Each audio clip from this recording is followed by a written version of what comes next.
Bom dia, meus irmãos, graça e paz a todos. Que dia abençoado. Manhã, quinta-feira, dia 27 de julho de 2023. Estamos juntos e hoje, de uma forma bem específica, iniciando e contemplando esse livro, O Líder Emocionalmente Saudável,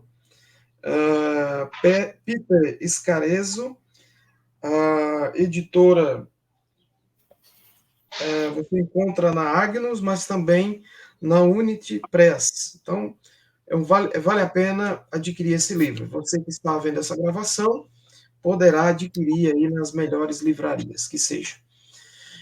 Eu quero iniciar falando um pouquinho sobre o desafio que esse livro vai trazer para nós.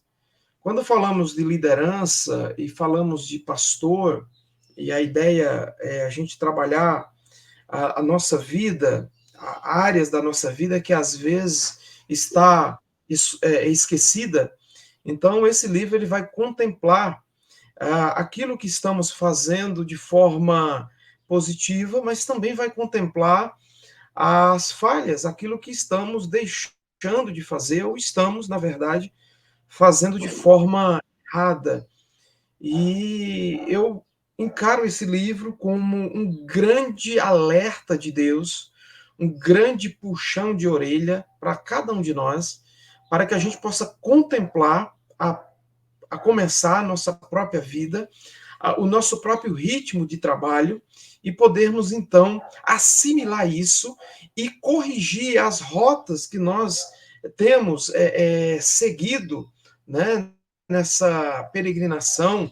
Aqui eu penso que tem gente aqui começando o ministério, outros com mais de 5 anos, outros com mais de 10 anos, outros com mais de 20 anos no pastoreio. Então, somado a essa vasta experiência, esse vai ser o momento da gente poder contemplar, ouvir e, obviamente, aprender, né, com os acertos e os erros. E, claro, esse livro ele vai contemplar muito bem essas questões. E o autor aqui ele começa destacando e falando da sua história, da sua história, e ele coloca aqui como minha história de uma liderança emocionalmente doentia, o que nos leva aqui a pensar sobre a possibilidade de nós estarmos exercendo uma liderança doentia, doente. É duro ouvir isso, mas é uma verdade. Então, ele vai contar aqui a experiência dele, tá? E aí eu quero ouvir os irmãos aí que leram a introdução, tá? Ele vai dizer que cresceu numa família ítalo-americana, num subúrbio de Nova Jersey, né, a poucos quilômetros do arranha-céus de Manhattan. Então ele vai falar sobre essa questão, falar um pouco sobre os seus pais, né? Ah, então nós vamos. Só um momento aqui, queridos. Eu esqueci de colocar aqui o celular no.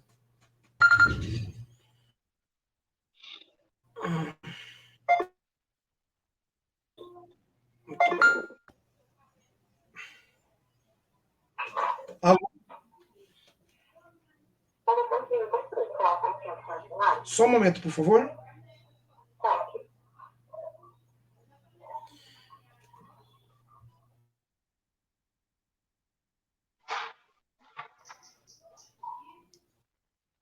Nesse momento eu quero começar ouvindo aí, pastor Roberval. Por favor, pastor Roberval, deixe as suas primeiras impressões e depois quero ouvir também o pastor Robson sobre essa questão. Por favor. Bom dia a todos. Bom dia, boa tarde e boa noite, dependendo da hora que você está vendo essa gravação. Muito bom estar aqui com os meus amigos, irmãos, companheiros de ministério aí. E esse tema é muito importante e o autor aqui, ele foi bem cirúrgico, ele foi bem preciso nessa introdução aqui. Me identifiquei bastante, eu acho que cada um de nós que estamos aí há um bom tempo no ministério já tem tocado de forma muito, muito, muito profunda, né? Essa introdução aqui, nos chamando a atenção para o cuidado que nós devemos ter com as nossas emoções, com a nossa espiritualidade, tomar cuidado contra o ativismo. E algo que me chama muita atenção aqui, que eu fiquei muito impactado, é muito simples, mas a forma que ele colocou, a abordagem que ele fez, me abriu um leque muito legal, onde ele fala das várias conversões que ele teve. É muito interessante, né? Então, de fato, existem algumas áreas da nossa vida, a gente poderia usar outras palavras, dizer aperfeiçoamento, amadurecimento, e aí aqui ele chama de conversões, onde dá uma guinada no ministério dele, onde há uma porta se abre, né, para um novo horizonte. É o que ele chama aqui, ele usa a figura do iceberg, né, onde você vê o problema e você vê só aquela ponta, aqueles 10%, porque os 90% está submerso. É onde precisa ser investigado, precisa ser trabalhado, precisa ser tempo a sós com Deus, oração, rever atividades, tomar cuidado com o ativismo e de forma muito, muito intensa, principalmente a questão familiar, né? Porque se você, pastor, não está bem, todo o seu trabalho vai ficar comprometido, né? Em precipitação, falhas que vão desdobrar em outros problemas mais sérios. É como um bumerangue, você lança o bumerangue, ele vai voltar para você. Então, se você não estiver bem treinado, bem preparado, cada bumerangue que você vai soltar, e é necessário soltar, ele vai voltar para você. Esse bumerangue vai voltar para você, mas se você for bem treinado, você vai pegá-lo sem nenhum problema. Se não estiver preparado, ele vai dar na sua cabeça, na nossa cabeça, e é o que a Bíblia diz, né? O machado afiado, apto para manejar bem a palavra de Deus, aquilo que a gente planta, a gente vai colher. Então é algo muito, muito interessante. A outra coisa que eu fiquei muito impactado, e eu troquei a pergunta aqui, quando ele cita aqui a situação que a esposa dele estava indo congregar em outro lugar. E aí eu fiquei pensativo e dizendo assim, eu congregaria nessa igreja, eu estaria aqui todo domingo me ouvindo. Então, é algo que a gente tem que estar muito atento às nossas emoções, muito atento à nossa saúde emocional, nossa espiritualidade. Eu acho que essa é a primeira impressão que eu tenho aqui do livro. E muito obrigado pela indicação e muito obrigado por proporcionar esse tempo com a gente aqui.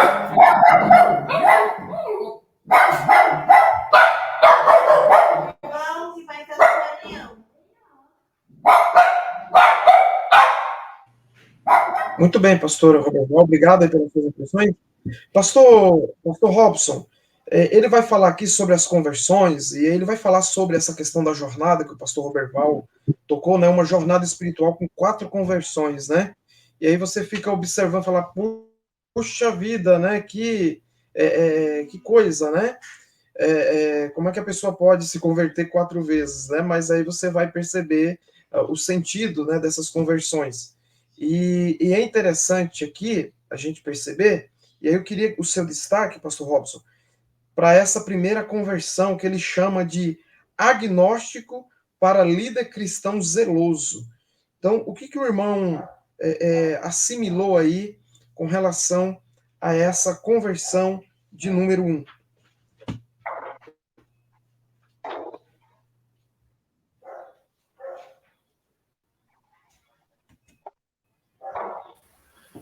Bom dia a todos.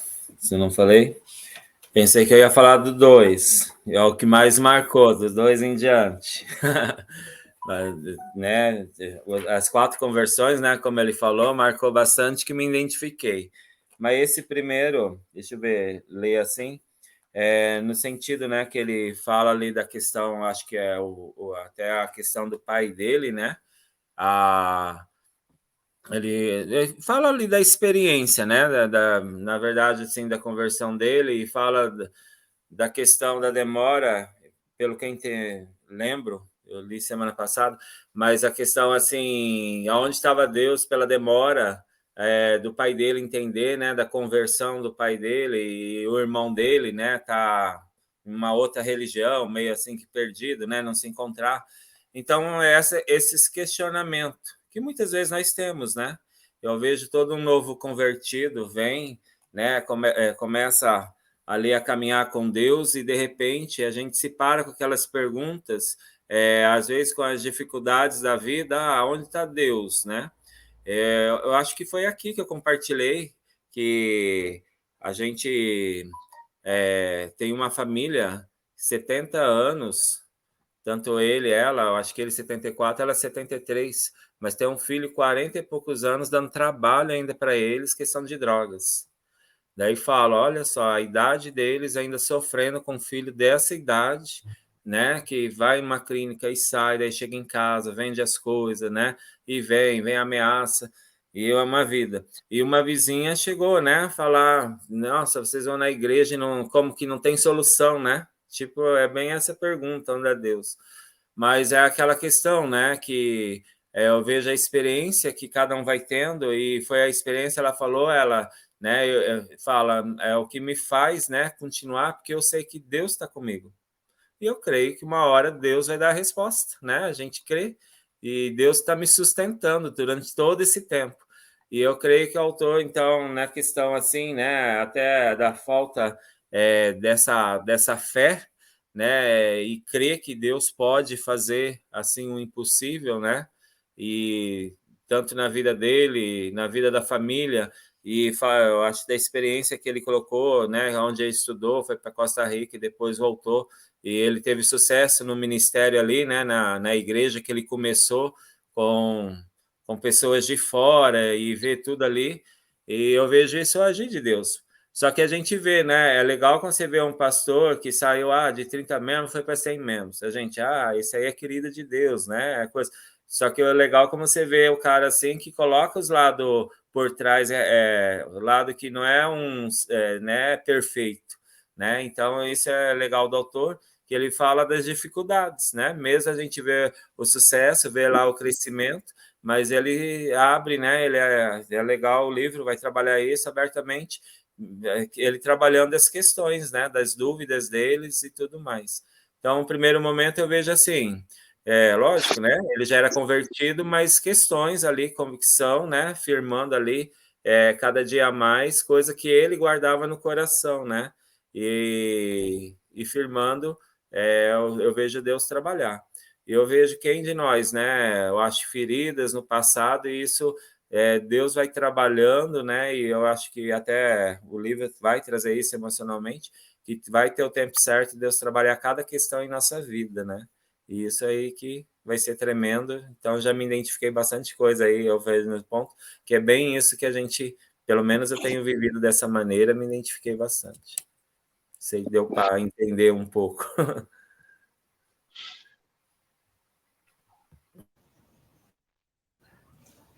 Muito bem, pastor Robson, obrigado, meu irmão.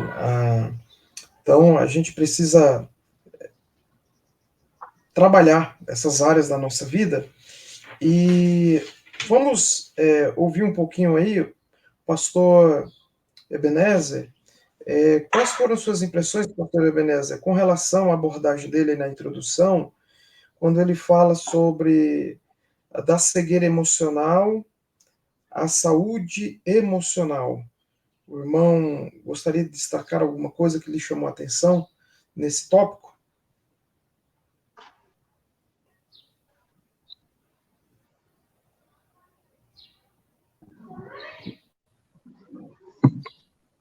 Pronto, consegui desativar aqui. Me chama a atenção logo no início, quando ele fala sobre atividade demais. E eu acho que um problema que acontece conosco é de nós pensarmos que 100% dos resultados, eles são resultado dos nossos esforços. E acabar em trabalhar demais para querer atingir um determinado alvo, né? Então, isso ocupa tanto E aí ele vai falar que começou a não ter tempo para a família dele e nem para a esposa dele. O que eu acho interessante, coloco entre parênteses aqui, é que sempre que ele vai mencionar o nome da esposa dele, creio que isso veio também com o amadurecimento, ele não fala minha esposa, ele sempre chama pelo nome, né? Ele destaca que eu dou importância nesse sentido. E ele começou a ter inveja de outros pastores que tinham um ministério maior. E ele queria saber como chegar a esse nível, né? Então, ele chega a falar que tem vontade de até se aposentar apenas com 30 e poucos anos de idade. Então, ele começa a se questionar, como eu posso fazer isso? Como eu posso ter um determinado descanso?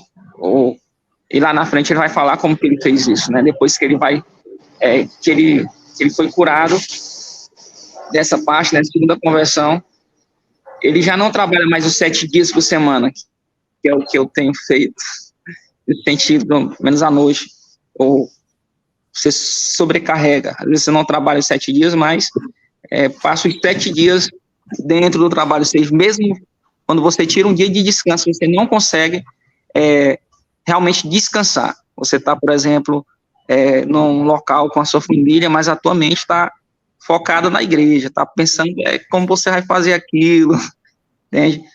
Então, ele disse que pronto, ele começou, depois de ele ser curado nessa parte, de tantas atividades, de não cuidar da própria vida, da própria saúde emocional. Ele agora só trabalha 5 dias por semana.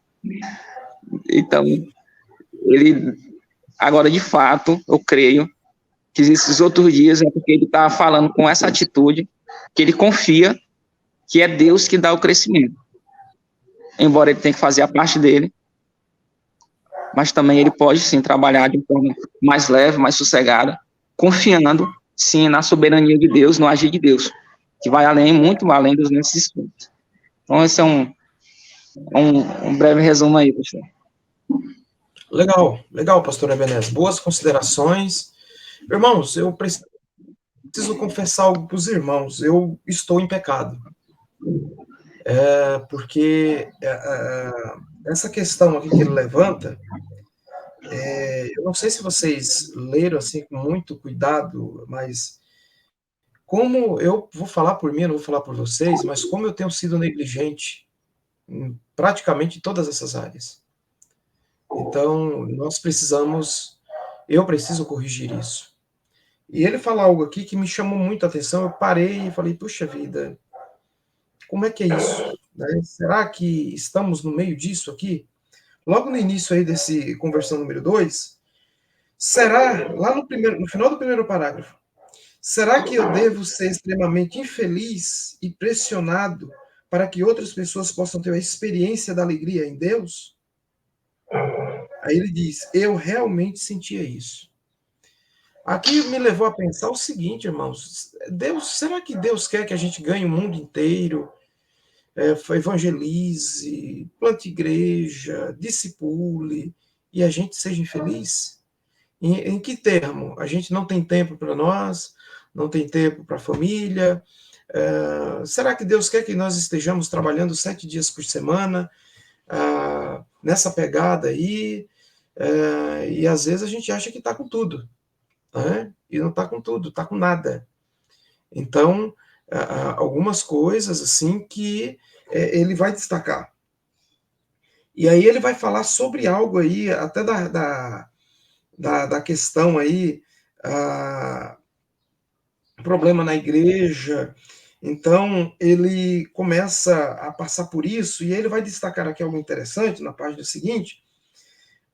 Passei, então, a ser um pastor amaldiçoador. Eu não tinha uma teologia para o que estava experimentando, né? Então, ele passa a ter problemas, né? Ele cita aqui anteriormente, ele fala assim, olha, precisei combater a inveja e o ciúme que passei a sentir de outros pastores, aquelas com igrejas maiores, templos mais bonitos e situações mais confortáveis. Eu não queria ser um fanático por trabalho como meu pai, outros pastores que conhecia. Eu queria estar satisfeito em Deus, realizar meu ministério no ritmo sem pressa de Jesus. A questão era como? Então, aí ele vai dizer, né, que a coisa começou a descambar em 1994, quando nossa congregação de fala espanhola passou por uma divisão. E não foi moleza, não, né? Haviam apenas 50. Depois que a turma foi embora, né, 200 pessoas estavam ausentes, ficou 50. Então, veja, o nó, a situação que a pessoa está vivendo, o caos que a pessoa está vivendo emocionalmente. E aí ele vai dizer, e aí eu quero ouvir ainda alguém, que os irmãos que ainda não recebeu o livro, ainda fazer alguma ponderação sobre isso. Ele vai dizer na página 12, essa foi a segunda conversão muito parecida com a primeira. Tive a experiência de saber que havia sido cego e repentinamente recebi minha vista. Deus abriu meus olhos para eu ver que era um ser humano, não um fazer humano. E me deu permissão para sentir emoções difíceis, como raiva e tristeza. Tomei consciência do significativo impacto que minha família de origem estava tendo em minha vida, em meu casamento e em minha liderança. Embora no início eu tenha me sentido chocado por tudo isso, a conscientização deu-me também uma liberdade recentemente descoberta.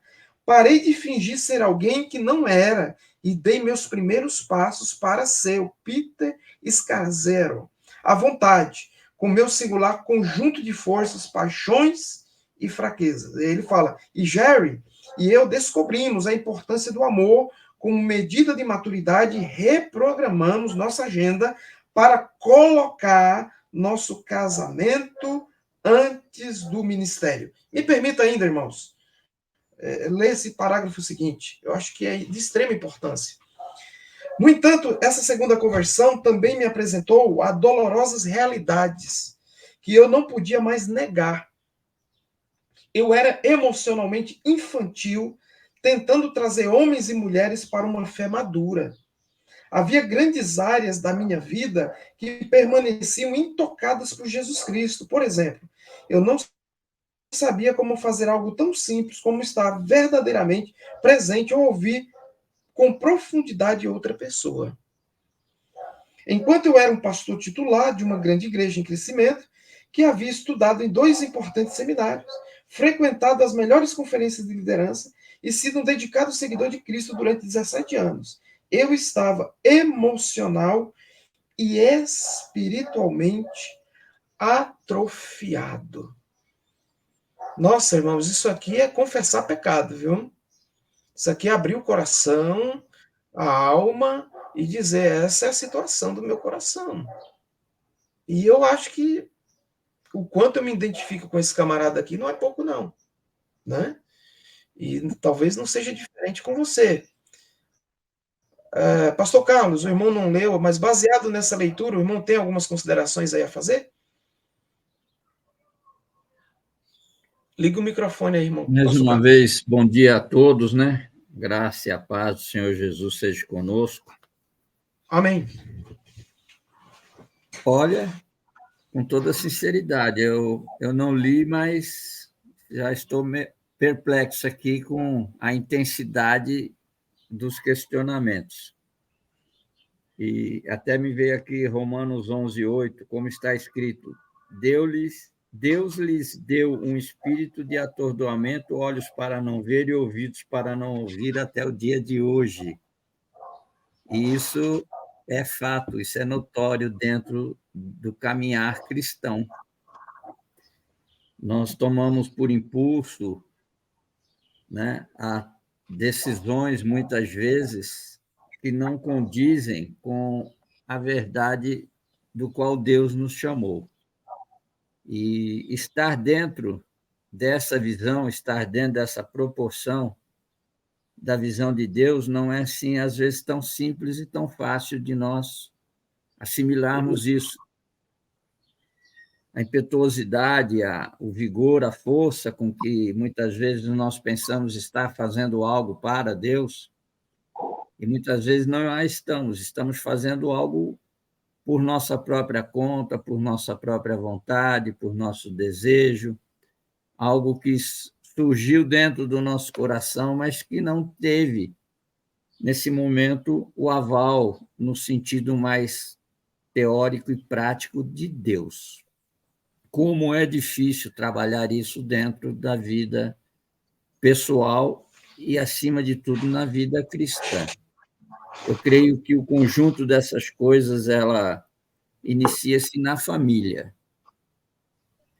E a família é o elo fundamental de todo tipo de alicerce que nós possamos imaginar dentro da nossa vida espiritual.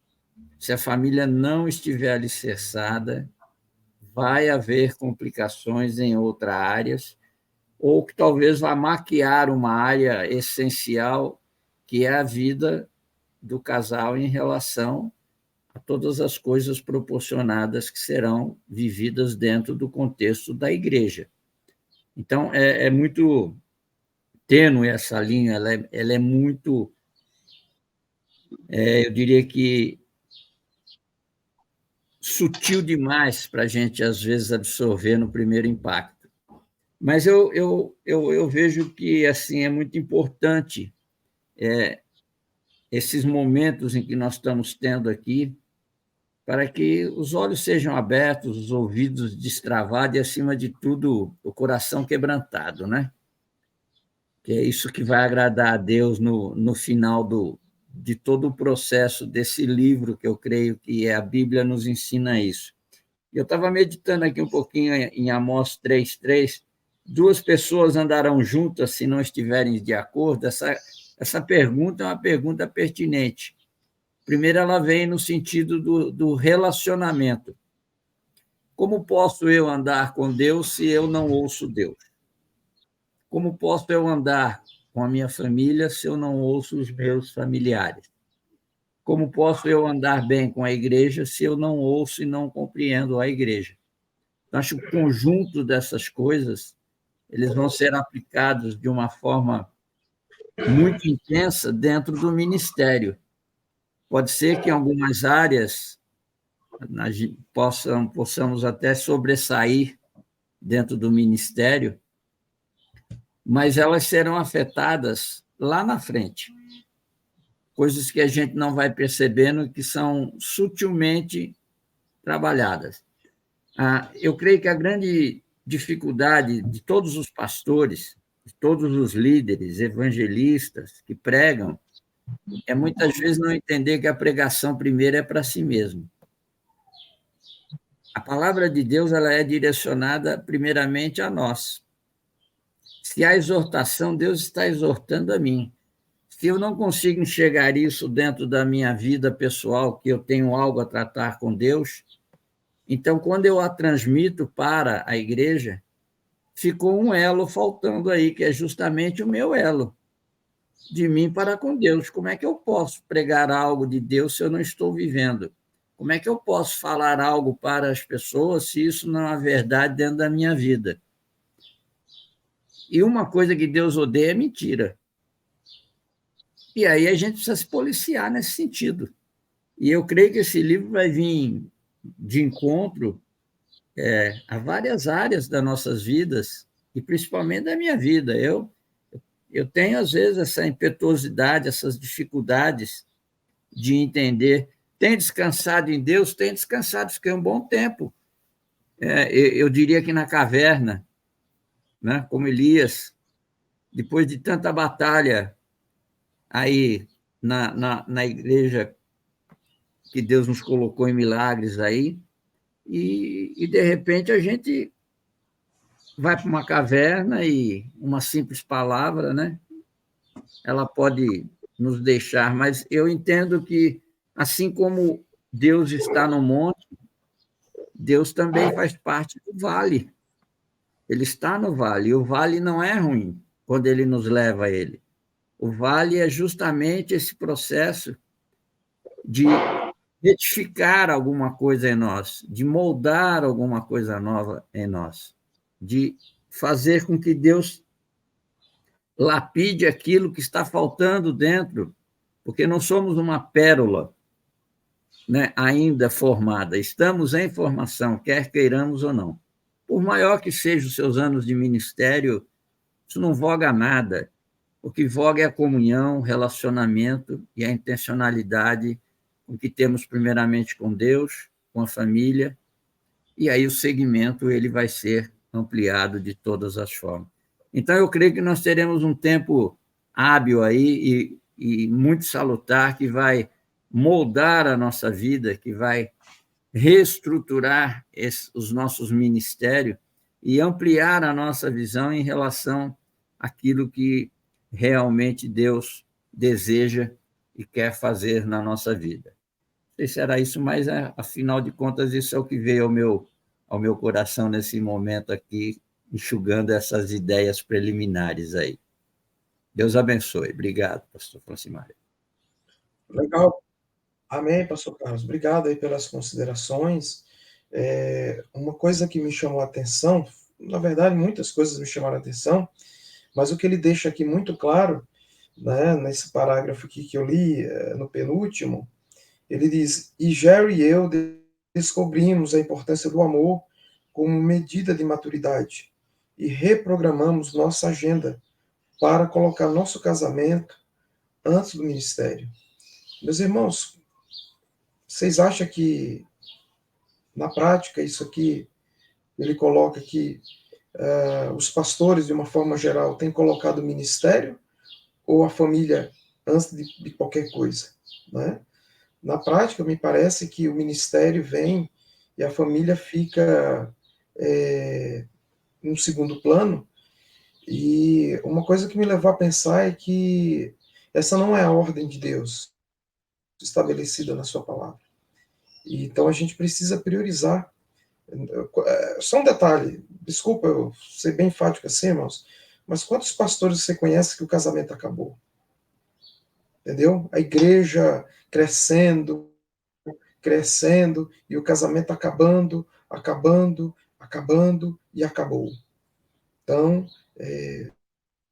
puxa vida, a gente precisa cuidar, né? O nosso primeiro ministério é a nossa família, e depois a igreja local. Pastor Roberval, eu gostaria de lhe ouvir a respeito da conversão número 3, de atividade intensa à espiritualidade moderada. E aí eu quero ouvir depois aí o pastor Antônio. O irmão pode ficar à vontade aí, pastor Roberval, para fazer alguma leitura que o irmão julgue importante dentro desse tópico, né, até para que o pastor Antônio também possa ter aí uma sustentação para poder também estar falando, tá certo? Então, estás com a palavra, pastor Roberval. Na sequência, o pastor Antônio também fala. Pois é, queridos, eu faço minhas as palavras de vocês aí, nesse sentido da identificação do tema, da leitura, da forma que o autor aqui coloca. Você vê que a experiência dele, apesar de ser em outra cultura, Estados Unidos, outro país, mas as dores do coração dele, as angústias, os erros, são os mesmos, muito parecidos com os nossos, mesmo em outra cultura, em outro... E o que a gente vê aqui? É uma questão que, de fato, é do coração. E o pastor Francimário falou uma coisa aí, que eu fiquei assim, até meio receoso de falar aqui, mas eu acho que aqui é um espaço de fórum, é um espaço aberto, acho que cabe a gente comentar. O pastor Francimário colocou entre ministério ou família, não é isso?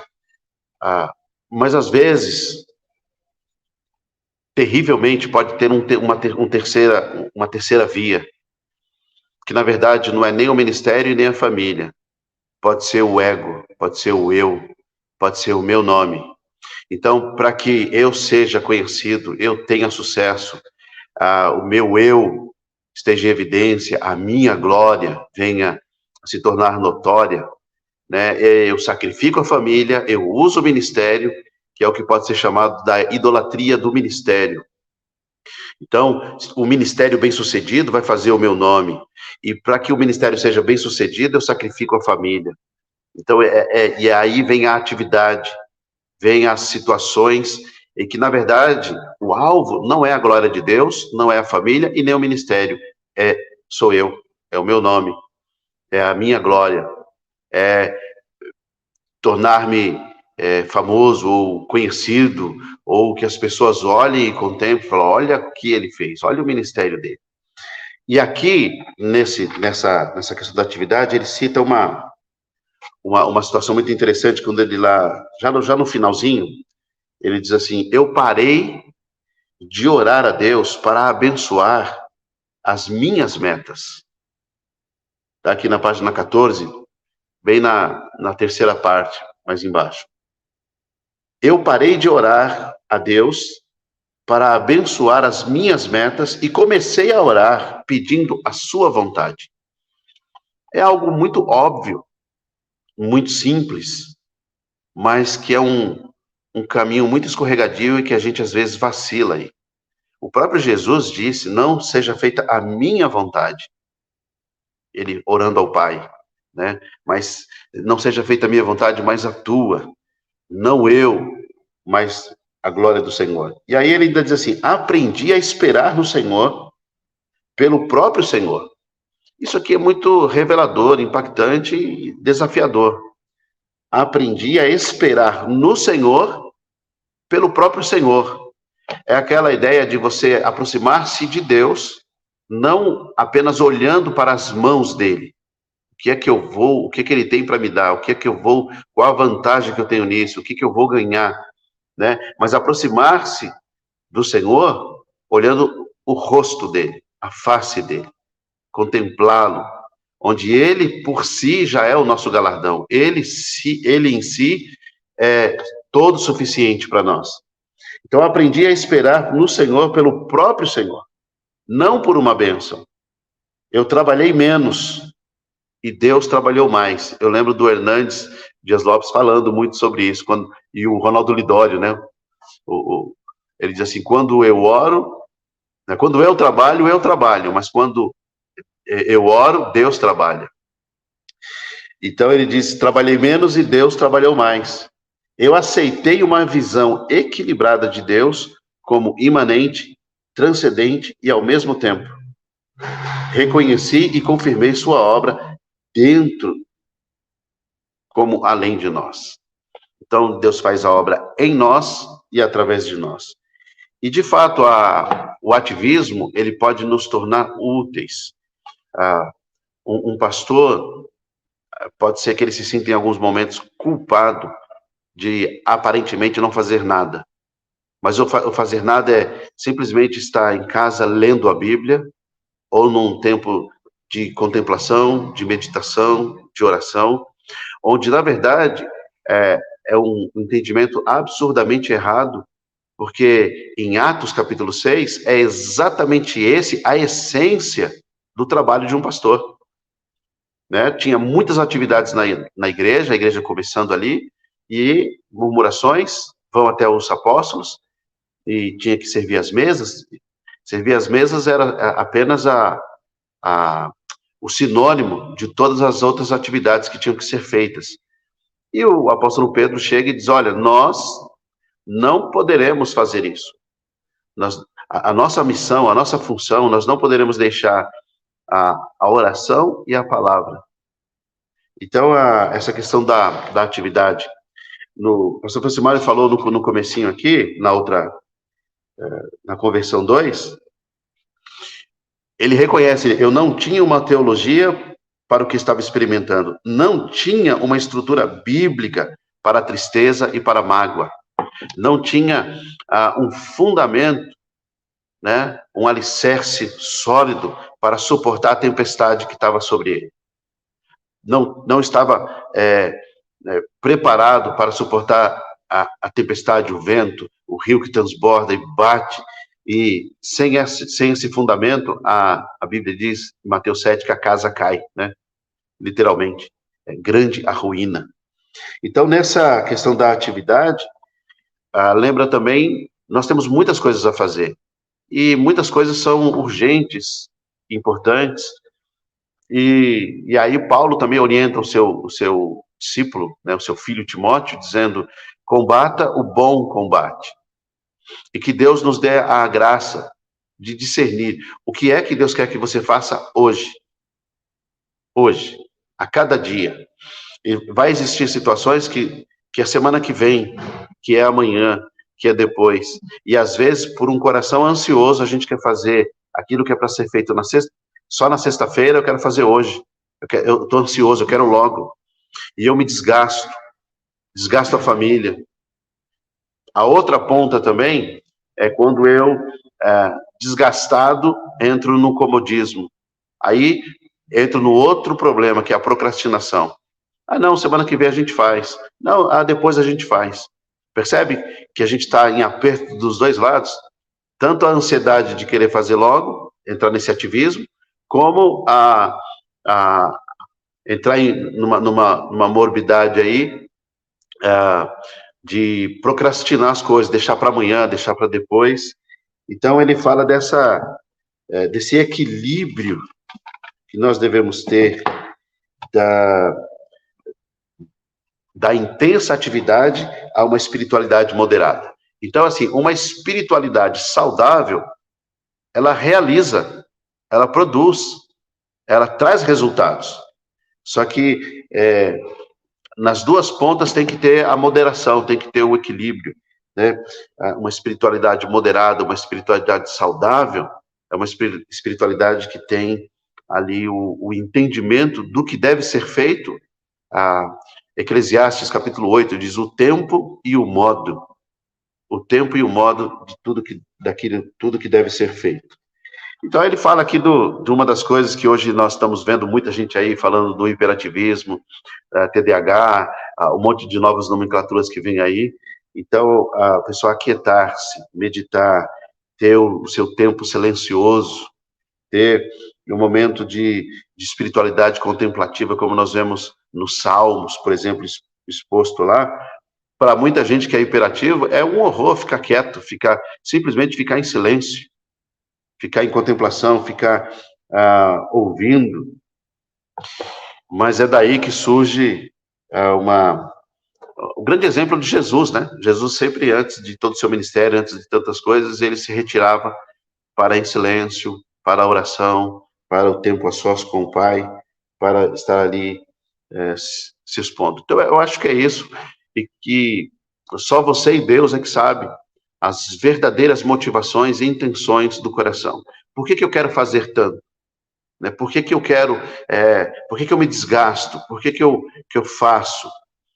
Que seja, de fato, a glória do Senhor, que nós venhamos confrontar o nosso coração, que a gente venha confrontar as nossas motivações, provocando-nos a essa meditação, porque aí eu posso, de fato, estar idolatrando o ministério, fazendo do meu eu o meu Deus e sacrificando a família e o ministério. Então, na verdade, a família é um instrumento que eu uso para minha glória, enquanto que eu também uso o ministério, o sucesso do ministério para minha glória também. Isso é extremamente perigoso, né? É como alguém, já aqui aconteceu uma vez, vamos disciplinar essa pessoa, porque o que é que vão dizer da nossa igreja? Quer dizer, a preocupação com a pessoa que pecou era o mínimo. A importância era o nome da igreja, não é? Quando nós não devemos andar por esse caminho, né? Vidas são importantes, almas preciosas para o Senhor, não importa o que os outros pensam. Vamos fazer aquilo que Deus gostaria que fizéssemos. Eu acho que é isso, pastor Francimar. Obrigado, pastor Roberval, pelas considerações. Pastor Antônio, nós estamos falando aí de atividade intensa, a espiritualidade moderada, né? Então, pastor Roberval falou muito bem aí, né, sobre essa questão, né? Ele cita aqui, me permita só ler esse último parágrafo aqui desse tópico 3 da conversão. Comecei a medir o sucesso ministerial pela qualidade de vida de pessoas transformadas em vez de frequência e contribuição, né? O impacto foi tão espantoso que me senti impelido a escrever sobre o que Deus estava fazendo em nosso meio. Então, ele vai dizer que a igreja estava crescendo, vidas eram transformadas, eu me senti mais forte pessoal e profissionalmente, mas era uma área não conquistada do meu iceberg, permaneci intocada, que era a própria liderança, né? Então, é o que ele vai falar depois. Mas aí, pastor Antônio, o irmão pode fazer algumas considerações baseado aí no que o irmão ouviu sobre esse ponto 3. Estás com a palavra. Meus irmãos, ouvimos tantas coisas maravilhosas que a gente fica até intimidado de falar mais alguma coisa diante de tantas teses levantadas. E pastor Carlos falou que seria um impacto. Realmente, mesmo não tendo lido o texto, para embasar aqui a minha fala, mas a gente já consegue perceber nessas poucas linhas, né, o que nós vamos enfrentar pela frente. Eu acho que vai ser realmente fogo pesado, né, que vai nos ajudar, né, vai nos ajudar bastante a trabalhar esse lado emocional da nossa vida, né, porque se estamos bem, emocionalmente saudáveis, eu tenho certeza absoluta que o ministério vai produzir. E eu peguei algumas falas aqui, algumas frases soltas, e eu gostaria de fazer essa consideração baseada em todo esse contexto que nós ouvimos agora. Pastor Roberval falou sobre os dois extremos, que é o ativismo e o comodismo, né? São dois extremos que nós precisamos ter muito cuidado, e a gente tem visto muitos pastores doentes porque ficaram em um desses extremos, tanto o ativismo como o comodismo. Então, temos que ter muito cuidado nessas duas áreas das nossas vidas. Também a questão de estar sobrecarregado, irmãos. Eu acho que em algum momento das nossas vidas, talvez já estivemos assim, sobrecarregados, cansados, estressados e olhando para o ministério, muitas vezes até, como me permita dizer, com vontade de desistir, de chutar o pau da barraca e procurar realmente outra coisa para fazer. Mas como temos uma chamada, o Espírito Santo vai nos orientando, nos conduzindo, colocando pessoas nas nossas vidas, criando situações para que a gente faça uma reavaliação do ministério e vamos prosseguir. Então, eu acredito que essa rede de amizade ela é muito edificante, porque nós podemos compartilhar e podemos tratar de assuntos relacionados à vida ministerial. Eu tenho dito, pastor Robson, que só quem entende o pastor é o pastor, porque é um contexto único, né? O membro ele não vai entender todas as nuances do ministério pastoral. Então, estar juntos, compartilhando essas situações com pastores que vivem essa realidade, realmente vai dar uma sedimentação à nossa vida. Outras coisas que eu entendi aqui, ainda partindo do que o pastor Roberval falou, sobre a tirania ministerial. Eu coloquei aqui esse nome, viu, pastor? É um neologismo agora, viu? A tirania ministerial. É o cara realmente abrir mão da família, abrir mão da própria vida, por essa tirania de ver o seu ministério aparecendo, né, nos congressos, nos eventos. Olha como está a minha igreja, o meu ministério. Sou um pastor famoso, conhecido, conferencista. Ele abre mão de tudo para que o nome dele, isso chama-se egocentrismo, não é? Ele não quer saber se realmente vai perder o casamento, se a esposa está infeliz, se os filhos estão infelizes. Ele quer saber se o nome dele aparece nos grandes panfletos de grandes eventos, né? Então, é importante nós sabermos que nós temos um chamado. Alguns têm um chamado para grandes ministérios, para grandes trabalhos, mas outros têm chamados para outras obras específicas que são necessárias também dentro desse contexto do reino de Deus. O pastor Francimário também falou sobre o caos matrimonial, né, em que muitos casamentos estão em frangalhos, em fracassos, porque o pastor ele já não tem mais tempo para a sua família, para a sua esposa, para o seu matrimônio, né? Dentro daquela escala de valores, ele tem colocado o ministério acima da sua família. É o que nós chamamos de numerolatria. O cara está tão fissurado para que a igreja cresça que ele se envolve no ativismo irracional para que a igreja cresça e ele apareça. Esse é o objetivo maior.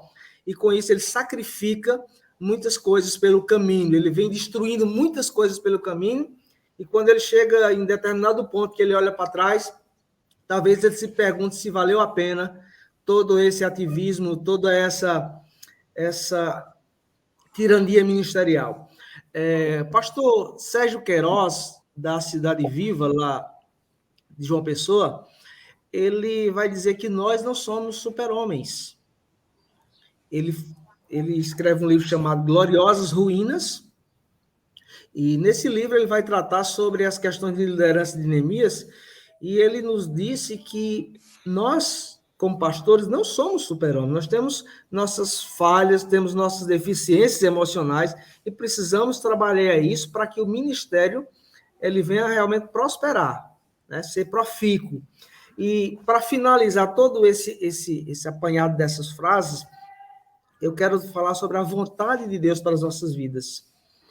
Alguém falou sobre essa questão da vontade de Deus para as nossas vidas. Deus deve estar em primeiro plano em nossas vidas. E quando nós colocamos Deus na centralidade do nosso ministério, eu acredito que muitas coisas são superadas. Então, vai ser muito bom estar com os irmãos nesses encontros. Eu espero, viu, pastor Francimário, que eu já esteja com um livro para sedimentar meus argumentos aqui, juntamente com os irmãos. Eu acho que vai ser uma jornada, talvez um pouco íngreme, mas quando nós chegarmos lá no platô, com certeza vai ser realmente um momento de refrigério para as nossas almas, pelo aprendizado que a gente vai adquirir ao longo dessa caminhada. É isso. Amém, pastor Antônio. Amém. Com certeza, meu irmão. Vamos subir essa montanha íngreme com a ajuda do Espírito Santo, porque sozinho vai ficar difícil, mas com ele a gente vai avançando, né? Com certeza. Muito bom. Isso é um pouquinho, irmãos, do que nos espera, né? A gente está só fazendo aqui uma introdução ao conteúdo desse livro. Eu acho que será um tempo de muita reflexão e perceber que a gente não está sozinho nos dilemas de ministério, os dilemas que a vida nos apresenta, dificuldades familiares, dificuldades no ministério, dificuldade com a liderança. Eu quero ouvir agora o pastor Robson, pastor Ebenezer na sequência, falando sobre a conversão 4, do conhecimento superficial à integridade na liderança.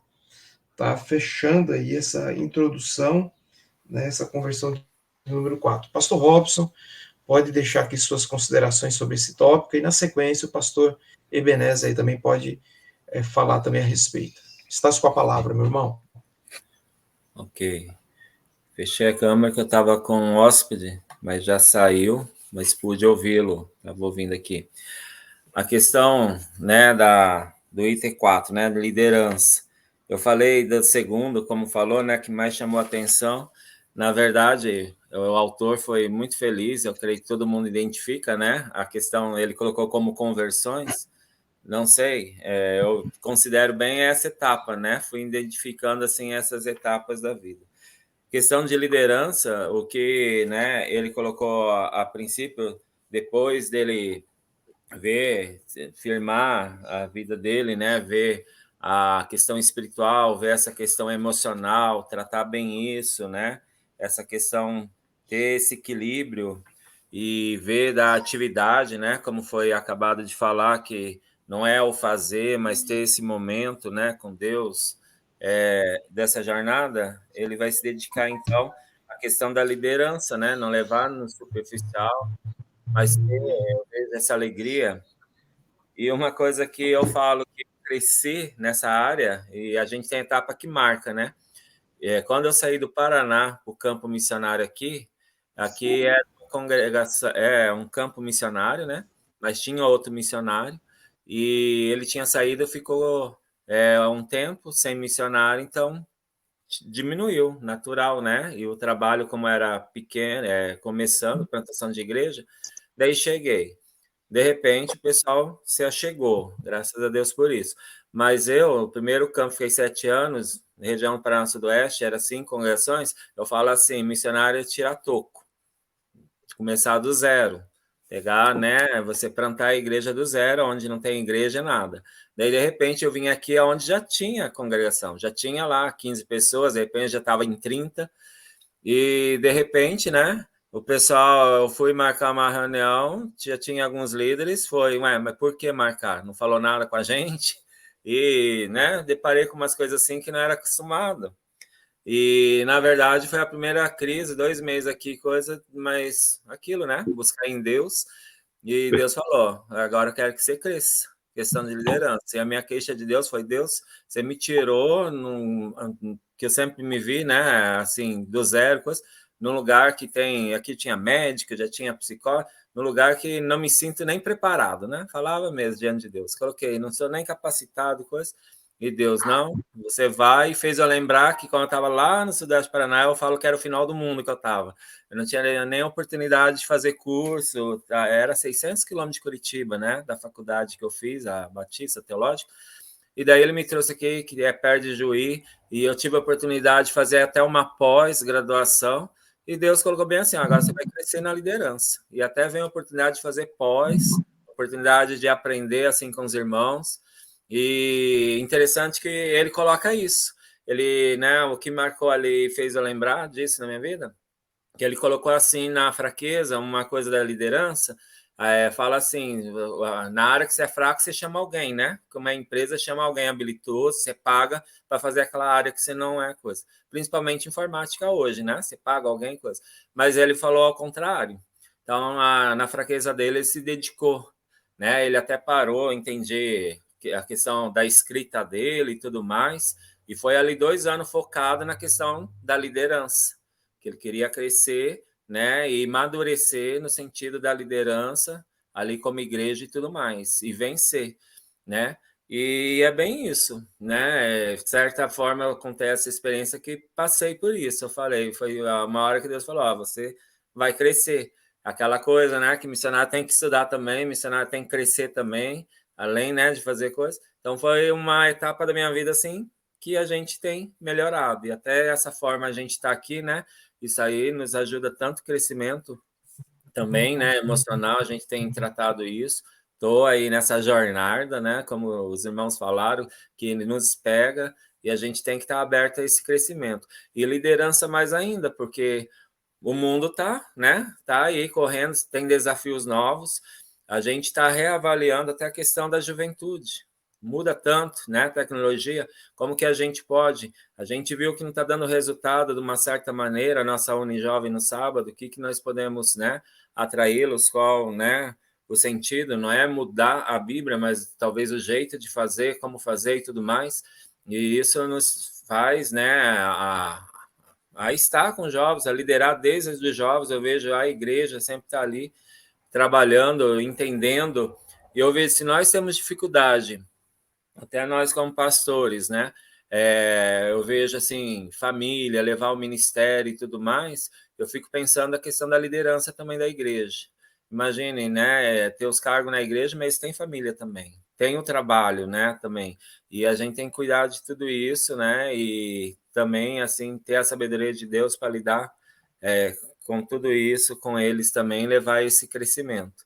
Então, eu vejo assim essa liderança, eu vejo assim, ele mostrou assim, a gente tem que assumir que somos fracos, né, no sentido assim, temos que buscar em Deus, né, a capacitação, no sentido, né, buscar ajuda, isso aqui, ó, nos ajuda, né, um dos outros. Eu acho que esses 4 pontos nos ensina também bastante isso, que isso eu creio que mudou bastante, pastor não é ficar isolado, né, mas buscar esse apoio, essa coisa já ajuda, nos faz pensar, refletir, né? A estar ali crescendo e precisamos disso. Então, tudo isso faz parte desse pacote para crescer, né? Emocionalmente, ajuda no espiritualmente, a gente tem que estar maduro em ambas as partes. É isso. Amém, pastor Robson. Obrigado, meu irmão, aí pelas considerações dentro desse tópico aí, a conversão número 4. Pastor Ebenezer pode falar também, pastor, fechando aí esse ciclo de conversão, por favor. Quero destacar aqui a fala dele, o que ele diz. Ele fala assim: finalmente admiti a verdade para mim mesmo. A grande dificuldade que impedia a igreja New Life de se tornar o que Deus pretendia era eu. Está relacionado também ao tópico anterior. Na verdade, todos se amarram, né? Estão ligados um ao outro. E foi o que ele reconheceu também em relação à parte emocional também, no tópico anterior. Eu acho que um dos problemas que ele vai destacar aqui é que, como tem algumas partes da liderança que são bem difíceis de se lidar, como, por exemplo, ele destaca, aqui até destaquei aqui, que na liderança evitava a avaliação de desempenho quando alguém estava fazendo um trabalho medíocre. Eu reconheço que é uma fraqueza também em mim, na parte da liderança, de chegar para alguém que não está desempenhando o papel como deveria estar, e para evitar um certo desconforto, ou de pensar que a pessoa vai ficar magoada, ou mesmo causar um mal-estar entre a liderança, a gente evita fazer essa avaliação, chegar para a pessoa cobrando ou pedindo um melhor desempenho, lógico, com sabedoria. E outro ponto também que eu relacionei muito com a minha vida é deixava de fazer perguntas difíceis ou falar com franqueza quando algo estava claramente errado. Não ficar encobrindo, falando meias verdades, rodeando demais, também, novamente, sempre. Eu acho que está relacionado, como alguém falou, muito ao ego, tanto da gente próprio como da outra pessoa. Eu vou ferir o ego dela, ela não vai gostar. Eu acho que a gente pensa muito. E não liga, no caso ele vai destacar, que isso prejudica toda a igreja. Porque se a igreja não está desempenhando, primeiramente, não estou desempenhando a liderança, as demais lideranças não vão aprender como realmente seguir uma boa liderança, sistema de liderança. E por último aqui, ele fala assim, ele começou a pensar nas mudanças que precisava fazer. Eu acho que é o ponto, de não simplesmente pensar de uma forma geral, mas destacar também. No tópico anterior ele falou que, por exemplo, ele queria era resolver coisa rápida demais, mas aqui nesse tópico, creio que não, ele vai amadurecendo, lógico, nessas etapas, ele achou necessário cancelar pregações, palestras, e estabelecer uma equipe na igreja, uma equipe de ensino, porque muitas vezes o pastor acaba se sobrecarregando, principalmente na igreja menor, em que ele tem que, todos os ensinos é ele, as palestras são ele, as visitas é só ele, tudo está centralizado nele. Aí não sobra tempo para organizar as finanças da igreja, não sobra tempo para ele acompanhar outras coisas. Então, ele teve que se recusar. Ele teve que abrir mão daquilo que talvez ele centralizava muito nele. Muito nele. E, então, diz que ele foi atrás de livros, foi atrás de ferramentas para melhorar, fortalecer essa fraqueza, como o irmão Robson, né, o pastor Robson falou anteriormente. É uma coisa que a gente sempre ouve, procura pessoas que façam aquilo que é o teu ponto fraco. Aí fica muito bom, né? E aí você só tem um ponto forte, é o ponto fraco, você delega para as outras pessoas e não melhora naquela área. Talvez você vai melhorar, no caso aqui dele, ele melhorou para desenvolver isso, discipular pessoas nessas áreas. E não simplesmente, tu é bom nisso, então venha, faz isso aqui para mim. E sendo que essas áreas de liderança nós vamos ter que aplicar, a gente não pode fugir delas, embora em outras vamos ter que delegar elas. Então eu vejo que o processo que levou ele a organizar a liderança foi ele colocar em ordem aquilo que estava realmente em desordem na vida dele, que, como ele disse, que é a ponta do iceberg. Eu acho muito interessante isso, que muitas vezes nós não estamos vendo o tamanho dos nossos reais problemas, e quando a gente começa a descobrir, é porque ele está falando aqui, ele está querendo dizer assim, nós vemos aqui 4 problemas e é só a ponta do iceberg, e como os pastores têm enfatizado, tem muita coisa pesada. A gente já tem sido humilhado nessas primeiras páginas aqui. Imagine quando terminar o livro. Mas eu creio que pela ajuda do Espírito Santo nós vamos conseguir, e a gente precisa remover esses obstáculos, fortalecer E só para encerrar, a última frase que eu destaquei aqui foi que ele diz assim, ó, no processo, eu cometi erros que feriram pessoas. Ele vai ter momentos de conversa difíceis, ele vai ter momentos de tomar decisões complicadas, ele vai ter que reconhecer erros nele mesmo. Por exemplo, eu vou ter que chegar muitas das vezes diante de um líder e falar que eu errei, vou ter que reconhecer dizendo que não era daquele jeito, que eu estava fazendo errado, que eu estava com a vida desorganizada. E eu acho que nesse ponto, de ferir pessoas, eu acho que é o que a gente precisa melhorar muito, né? Porque muitas das vezes alguém precisa ser ferido para depois corrigir os próprios erros. Então, basicamente isso aí, vai ter consequências, vai ter mal compreensão, e, por último, também uma das coisas que ele fala é que vai ter pessoas que vão deixar a igreja quando forem confrontadas. Mas se não forem confrontadas, também não vão querer corrigir os erros. Então, pastor, o senhor pode também encerrar aí falando alguma coisa. Muito obrigado. Ok, pastor Ebenezer. Muito boas suas considerações. Irmãos, nós estamos aí fechando, né, essa conversão 4 do conhecimento superficial, a integridade na liderança, e claro que nós vamos abordar isso de uma forma mais profunda mais para frente, tá certo? Mas eu quero fechar aqui falando sobre o que ele coloca aqui, você será desafiado. De fato, nós estamos sendo desafiados em crescer em todas essas áreas. E aí no finalzinho da página 17 ele diz, eu quero ser um líder melhor. Estou aberto e ansioso para aprender, mas não sei por onde começar. E aí ele vai citando aqui algumas coisas que eu acho importante ler. Sei que alguma coisa não está certa, sinto ser apenas uma questão de tempo para que algo ruim aconteça. Não posso continuar assim. Estou exausto e preciso de ajuda para entender o que deu errado, para dar meia volta e seguir rumo diferente. Estou paralisado num ambiente que não posso mudar. Faço parte da equipe de liderança, mas há outros líderes acima de mim. É uma situação negativa e eu me sinto impotente para mudá-la. Estou fazendo o melhor que posso, mas sem resultados. Estou executando programas, mas não mudando vidas. Sinto que atingi um platô. Estou estagnado. Estou sobrecarregado demais para desfrutar a vida com Deus, comigo mesmo e com os outros. Estou perdendo as alegrias da vida por causa das exigências esmagadoras da liderança. Então, nós temos aqui, são várias questões levantadas, e aí ele diz, você se identifica com alguma dessas declarações? Se sim, você é um excelente candidato para os próximos passos no amadurecimento e na transformação da liderança. Né?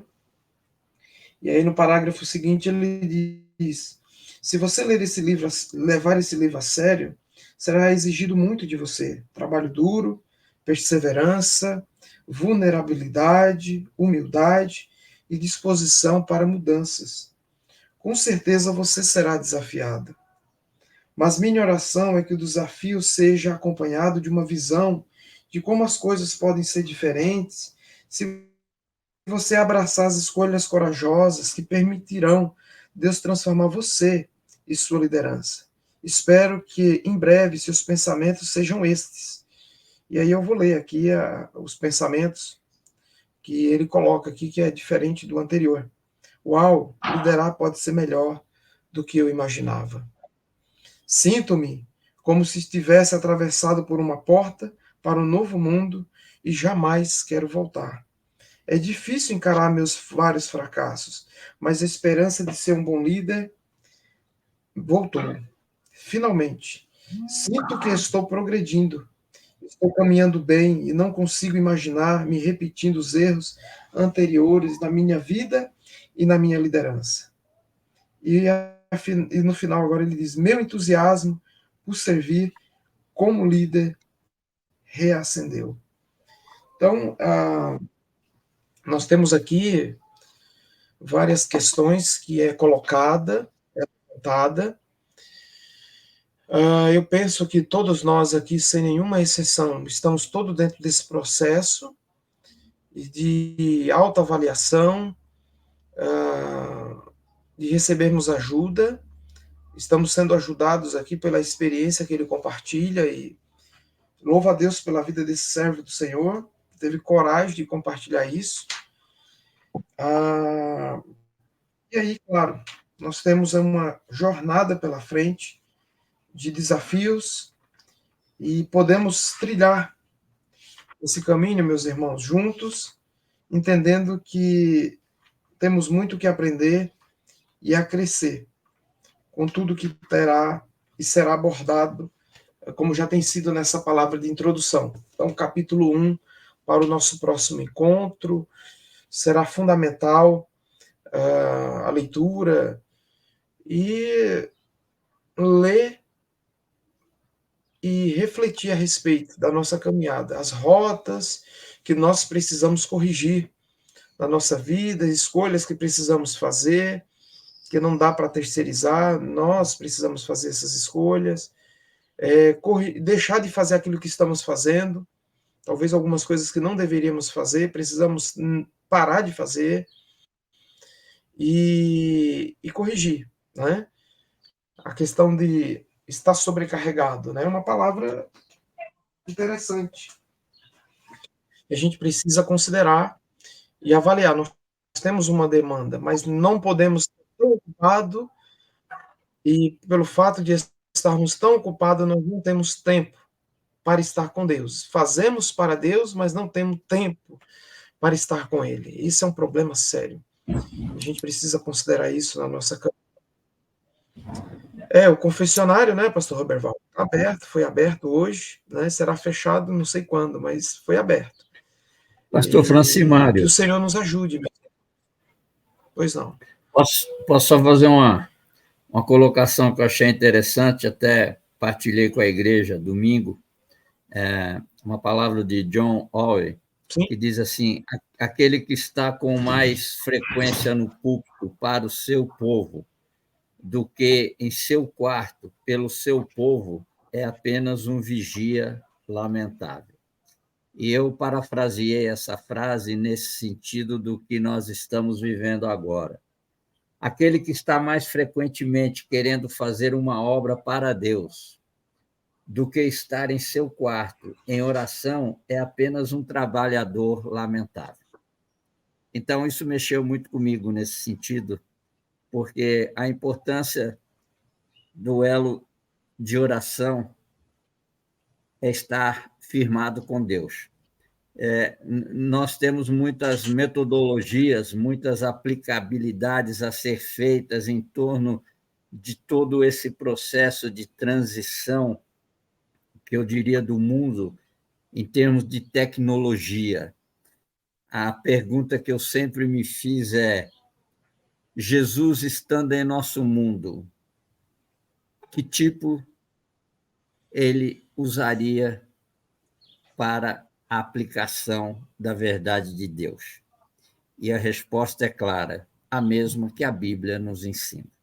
Estamos muito preocupados em modelar, muito preocupados em acertar, muito preocupados em agradar, mas não estamos preocupados, às vezes, na direção de pararmos um tempo para orar, para buscar a direção de Deus e fazer a sua vontade. E essa, para mim, é o fundamento maior de toda a palavra de Deus. Então, só me veio isso ao coração para colocar isso aqui nesse momento aqui, que nós temos, sim, bons livros, temos boas direção, creio que isso vai ser um mentoreamento muito importante na nossa vida, mas o elo maior nós não podemos se esquecer, que é a comunhão com o Senhor e a direção do Espírito Santo de Deus para que realmente a sua boa, perfeita e agradável vontade seja feita em nossa vida. Amém, querido. Amém. Amém, pastor Carlos.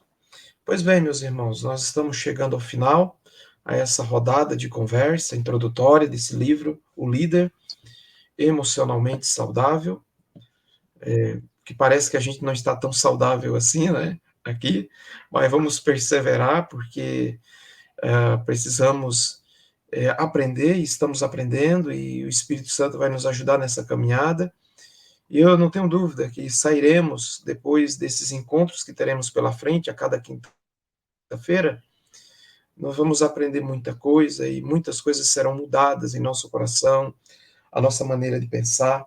Então, com certeza, será um tempo muito especial, para a glória de Deus, tá certo? Vou pedir que o pastor Roberval esteja orando, pastor, agradecendo a Deus por esse momento e pedindo ao Senhor que nos ajude nessa jornada. Pai, nós agradecemos a Ti pelo privilégio de estarmos nessa manhã,